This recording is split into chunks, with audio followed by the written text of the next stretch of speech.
Boom covers Halftime Live Super Bowl edition, the last Halftime Live of the 2021-22 NFL season. It is the Rams leading the Cincinnati Bengals 13-10. Great to have everybody with us one last time here on Covers. We'll be sure to keep this one to about 5 or 6 minutes, get you back to the couch in time for the halftime festivities that supersede this one, because I know a lot of people have bets on everything that's going on during the halftime show. Trying to make sense of what happened there in the first half. Immediately, what stands out to me is McVay is having another just head-scratching game from a coaching perspective as well as a play-calling perspective. And it's being disguised, I think, to an extent because of some of the third down conversions and because of some of the big plays. But what's sort of frustrating me, because I do have Akers props, and anyone who's been following knows that, is we're continuously seeing McVay call the runs on first down, but there's no willingness to switch out of that at the line of scrimmage when you see the Bengals, who on second and third down are playing very soft in coverage when they're ahead of the chains. But on first down, it's a bit of a unique and different game plan from the Bengals defensively, where they're bringing the extra safety down into the box. They've got 8 guys up front. We're used to them seeing play that extra guy back, and there's just no willingness for the Rams to change out of that at the line. And so it's another situation where if McVay would do what he did in that first half against the Buccaneers and what we've seen him do continuously when he builds leads, and that's throw on early downs, rely on play action early, utilize that motion going left and right that he does so well, I think the Rams would be having a lot of success, even more so than what they have. Yet we're looking at this game 13-10. So it's a weird one for me, because immediately in my head, I'm like, everything's going wrong for the Rams. The play calling is predictable. There's weird decision makings. That hurry up before the 2-minute warning, that was a bizarre play. Like, there's all this going wrong. Yet I look at the scoreboard and it's 5.9 yards per play to 5.2 for the Rams. It's 184 yards to 155. And the Rams are perfect 2 for 2 inside the red zone. They've been able to score twice. And if not for that botched snap, it's a 4-point lead. So weird game thus far that I think is almost making the Rams look a little bit worse than how they have been performing. So we'll pull up the numbers now, look at the second half lines, and see what we're dealing with. I've got some books on the go here on the side. Rams minus 134 for the second half. Bengals plus 102.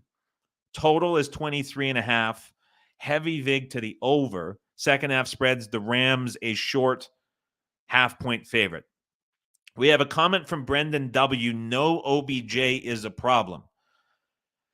Depends how you look at that, because I would say just before we came in, I was like, look, there's one prop that I like quite a bit, and that is Van Jefferson over 32.5 receiving yards for the game. He's at 17 right now, so you're going to need a 16-yard second half effort from Van Jefferson. I think he is going to step in for OBJ. I think we see him get another reception or 2 on top of the probably 1 that he was going to be projected for within the half. So that's a bet that I'm making on Jefferson over 32.5 receiving yards for the game because of the absence of OBJ. So they said he was questionable in the broadcast. That, to me, non-contact, the way it went, it's on the same knee he injured a little while ago. I think it's probably a re-tear of the ACL. So I'll take a little bit of a gamble on the fact that, and maybe it's not even that big of a gamble, but I'll say that he's not going to come back. I think Van Jefferson benefits from that. So at 32.5 for his receiving yards, that's pretty good. But what I'll also say on top of this is let's check out the totals for the second half. I'll put producer Brady to work one more time here behind the scenes as he pulls up the second half total. What's the alternate at 27.5? If we're going to look to the alternates for this, do they have it up? Ooh, they don't have an alternate up. Maybe we got to go to the live game overall to potentially find that. So 27.5 plus to 23 would put the adjusted at 50.5. They don't have that. So 51.5 would be the nearest. So I like that Jefferson bet a lot, but I also like the potential that we see some points within this second half. I think if the Rams smarten up from the play calling perspective, that's going to benefit them quite a bit in the passing game.